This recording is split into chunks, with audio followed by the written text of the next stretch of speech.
Hi, the question for today's conversation is this.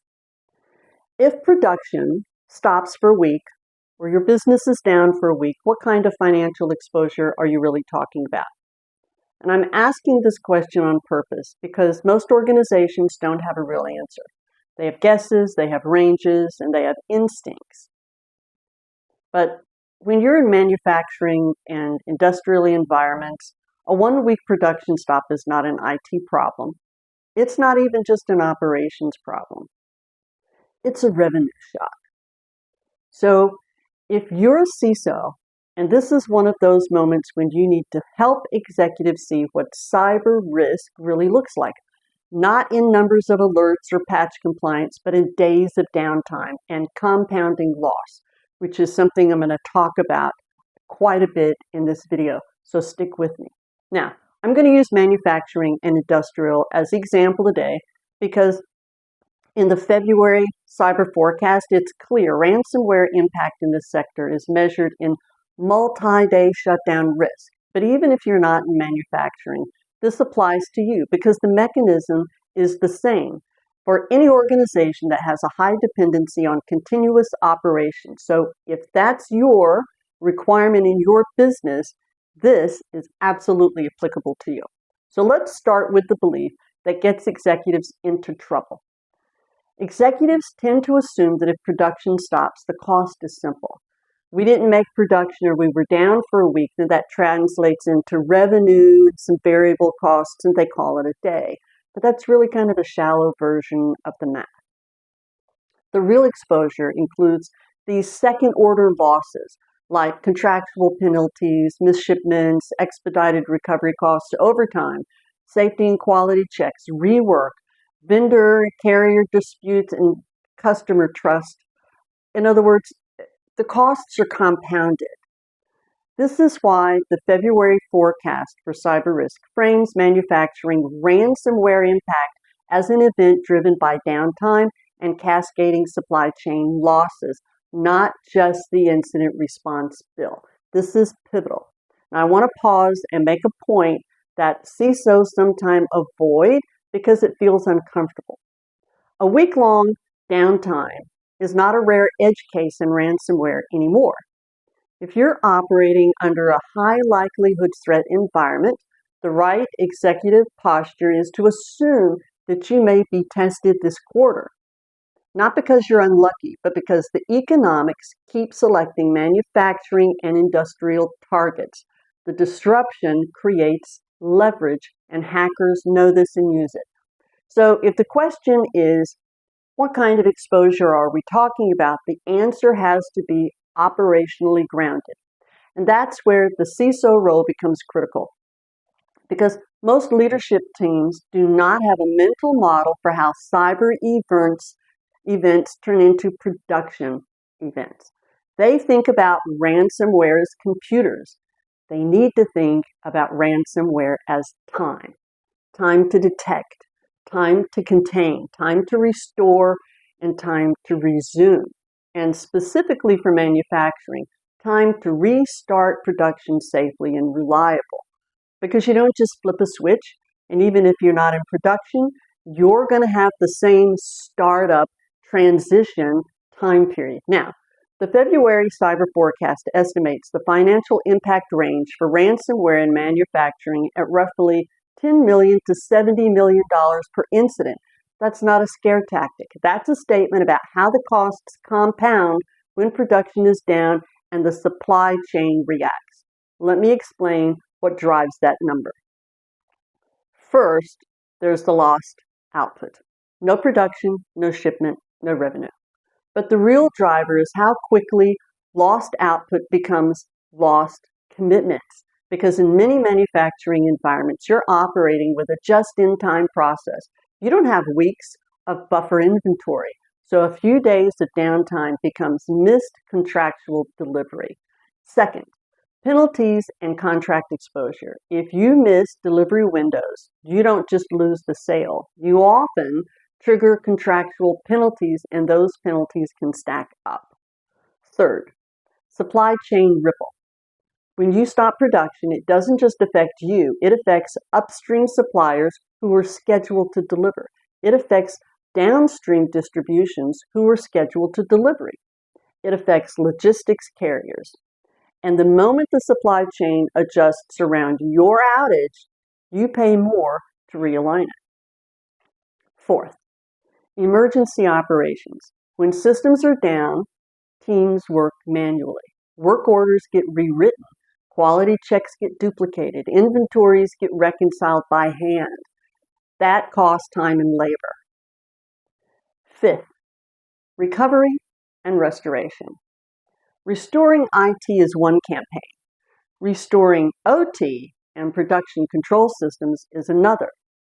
And reestablishing trust in the integrity of those systems is yet another. 6, customers' trust and the long tail impact.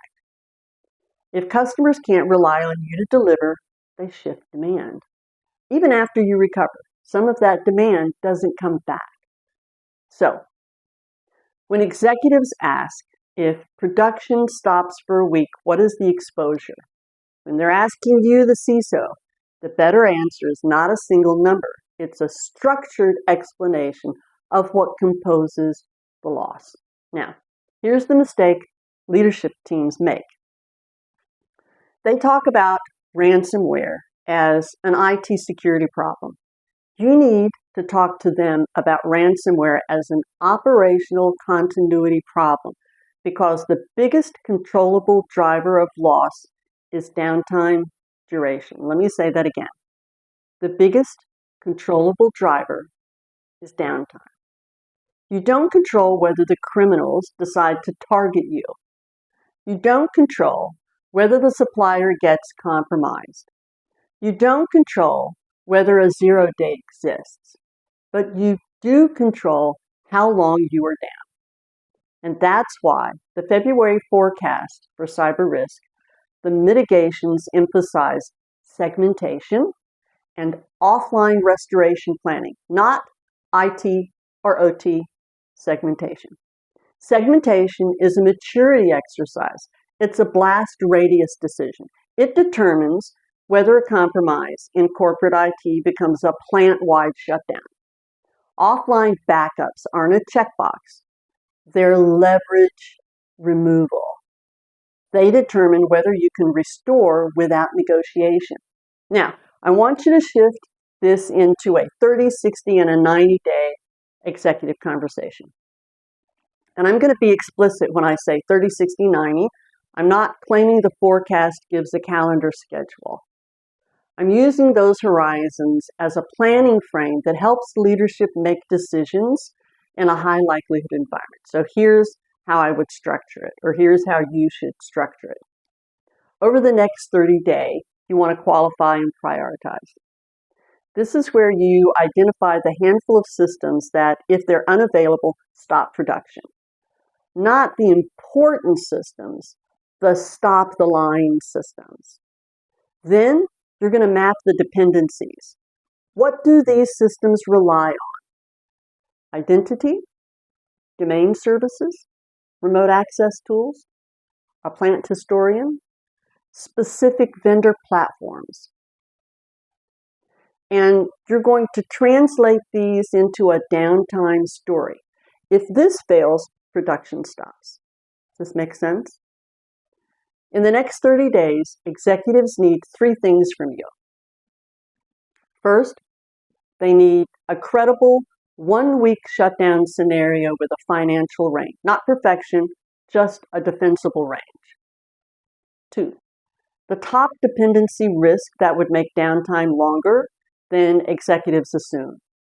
And 3, the single most effective decision they can fund immediately to reduce downtime. Okay, over the next 60 days, you want to reduce propagation. This is where segmentation work matters. You don't have to rebuild everything, but you do want to break down the worst pathways. Where does corporate IT connect to plant networks? Where do admin credentials span both of these? And where does remote management tools create a bridge between? Okay, in the next 60 days, you're going to focus on tightening privileged access, constraining remote tools, and implementing segmentation boundaries that prevent the IT compromise from becoming an OT compromise. At the same time, you harden restoration because the restoration plan that hasn't been tested is just optimism. Okay, now let's shift and look at the 90 days. You're going to focus on improving your recovery time. This is where you run an exercise that validates restore and restart under realistic conditions. Not just a can we restore data, but can we restore production safely with integrity and meet quality requirements. And you measure time because time is the executive metric. Now, here's a practical executive move that I think most CISOs should borrow from safety and reliability programs. When executives want clarity, give them two numbers. One, how many days of downtime can we tolerate before we break contracts and customer trust? Two, how many days of downtime are we actually capable of recovering from today with the people and tools that we currently have? That gap between tolerance and capability is where budget decisions should be made. And it's also where insurance assumptions get tested because cyber insurance may offset some direct costs, but it does not rebuild customer trust. It does not undo missed shipments, and it does not magically accelerate the restart. Now, if you're a CISO, this is where you have to be careful in executive conversations. Executives will ask, are we safe? And what they mean is, will this happen to us? The most useful question is, if this happens to us, how bad does it get and how long does it last? So how do you discuss this with executives? First, you want to lead with the operational outcome. Here's what a week-long production stop would mean in dollars, contracts, and customer impact. Dollars, contracts, customer impact. Second, you want to explain the mechanism. This isn't just lost revenue. The loss compounds through penalties, supply chain disruption, emergency labor, and the long tail impact of lost trust. Third, you want to anchor on the most controllable lever. The largest controllable driver of loss is downtime duration. Our job is to shorten that to prevent plant-wide propagation. And fourth, you want to make the decision concrete. We can spend money to marginally reduce probability, or we can spend money to materially reduce downtime. In this environment, downtime is the lever that is most reliable. Okay, now I promised you one actionable recommendation for right now, so here it is. Within the next 30 days, run a stop in the line, restore drill for the top 3 systems that would halt production. Not a tabletop only, a real restore. Think about that for a minute. Validate the offline backups. Validate the segmentation recovery. Measure how long it takes and identify what slowed you down.